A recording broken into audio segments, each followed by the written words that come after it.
Did he or didn't he do it? Did he know about it? And this is all about President Zelenskyy, or indeed President Putin.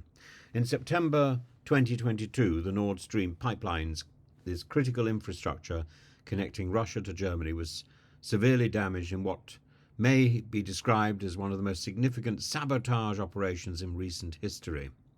The immediate aftermath of the attack saw a flurry of accusations with various actors, including Russia, Ukraine, the United States, the United Kingdom, being exposed, being pointed to as potential culprits. However, there's a report now, a particularly detailed investigation by the Wall Street Journal, that now claims new information implicates Ukraine only and a small group in Ukraine, a notion that President Zelenskyy has vehemently denied.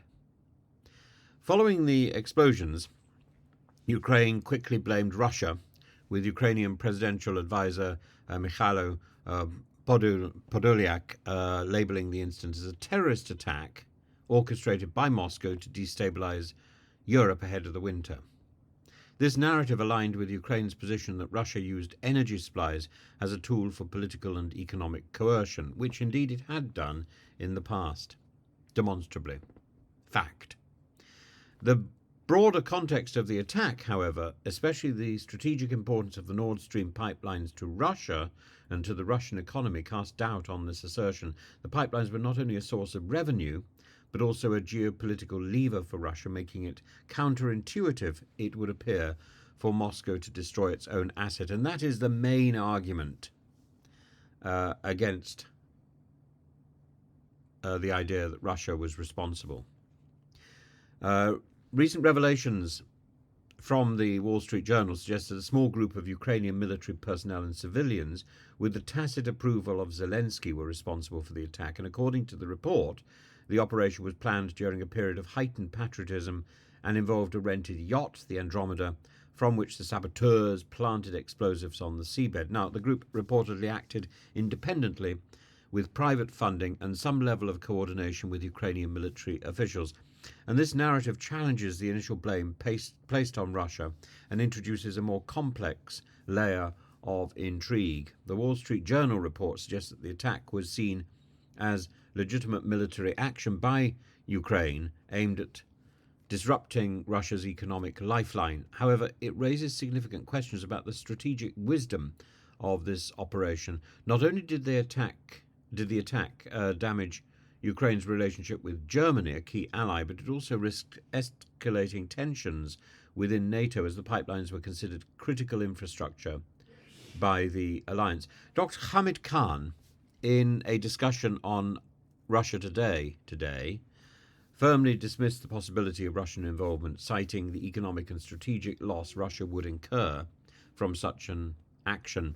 And he argued that the pipelines were a critical asset for Putin, both financially and politically, and their destruction would have been a self-inflicted wound. Khan's analysis aligns with the view that Russia's long-term strategy involved maintaining European dependency on its gas, making the sabotage counterproductive from Moscow's perspective. Well, I think that's also that's true, except that the talk of sanctions was already in the air, and Putin and his group may well have seen the writing on the wall. So why not take advantage of it and throw a little glitter in the air and confusion? And Russia is very good at sowing confusion. While the claims against Ukraine are detailed and supported by forensic evidence such as traces of explosives found on the Andromeda yacht, there are still unresolved issues. For example, the involvement of high-ranking Ukrainian officials and the alleged disregard for Zelenskyy's order to abort the mission introduce questions about internal command and control within the Ukrainian military. Moreover, the timing of these revelations, coming at a moment when European public opinion is increasingly sceptical of continued support for Ukraine, could have significant political ramifications. Despite the compelling narrative against Ukraine, some analysts, including those skeptical of the Wall Street Journal report, have not ruled out other possibilities, and I think those possibilities are highly likely. Russia's consistent denial of involvement is bolstered by the argument that the pipeline's destruction would weaken Russia's position in Europe, undermining its leverage over energy-dependent nations like Germany. Yet the counter-argument, which Dr. Khan overlooks, is that the pipeline, under the weight of sanctions and shifting European energy prices, had already become less of an asset and more of a liability, a white elephant, if you wish.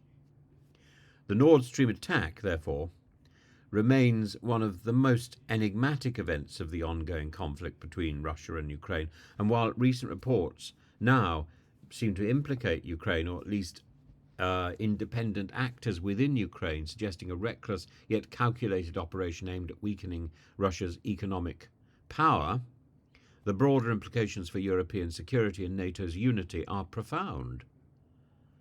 As investigations continue, it's essential to approach these findings with caution, recognizing the geopolitical motivation that may influence both the revelations and their timing. I'm not at all convinced that Ukraine was responsible, but this report pretty well exonerates America and Britain and Germany, which is a positive. It distances the attack on Nord Stream from NATO itself.